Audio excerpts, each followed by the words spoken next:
అండి, అమరావతి హబ్కు స్వాగతం.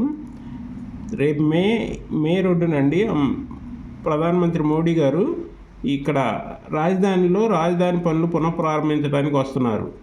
అందుకని ఇక్కడ ఏర్పాట్లన్నీ బాగా చురుగ్గా జరుగుతున్నాయి. ఇందుట్లో దాదాపు 2.5 లక్షల మంది హాజరవుతారని, ఈ పునఃప్రారంభ పనులకి ప్రజలు 2.5 లక్షల మంది వస్తారని ఎస్టిమేషన్ వేస్తున్నారు.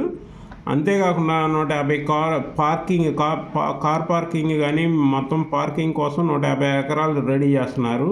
మీటింగ్ కోసం 200 ఎకరాల పైనే ఉంటుంది. ఇదంతా ఏర్పాటు చేస్తున్నారు భారీగా.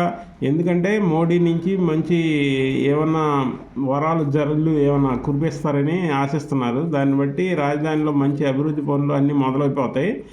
ఇది రాజధాని ప్రజలకి, ఆంధ్రప్రదేశ్ ప్రజలకు మంచి శుభవార్త. మే 2 నుంచి రాజధాని పనులు చురుగ్గా సాగుతాయని వెలగపూడిలో ప్రారంభిస్తారనమాట. వెలగపూడి నుంచి హైకోర్టు కానీ, ఇటు సెక్రటరేట్ కానీ అన్నీ దగ్గరగా ఉంటాయి. ఇక్కడే చంద్రబాబు నాయుడు కూడా ఈ హౌస్ కన్స్ట్రక్ట్ చేస్తున్నాడు. అందువల్ల ఈ ఏరియా మంచి డెవలప్ అయింది. రేపు మే 2 నుంచి రాజధాని పనులు పూర్తిగా డెవలప్ అవటం కోసం ఏర్పాట్లు చేస్తున్నారు. అంతేకాకుండా ఇక్కడ వచ్చి ఉండే కార్మికులకు వాళ్ళకి ఏర్పాట్లు కూడా చాలా చేస్తున్నారు. దాదాపు ఒక 30,000 మంది పైనే కార్మికులు ఇక్కడ వచ్చి డే అండ్ నైట్ వర్కులు చేస్తారని అంచనా వేస్తున్నారు. దానికి తగ్గట్టు ఏర్పాట్లు చేస్తున్నారు. ప్రధాని వచ్చి వెళ్ళిన తర్వాత నుంచి కంటిన్యూగా వర్కులు స్టార్ట్ అయ్యి డే అండ్ నైట్ వర్కులు జరుగుతాయి. త్వరలోనే మంచి అభివృద్ధి కనబడుతుంది రాజధాని.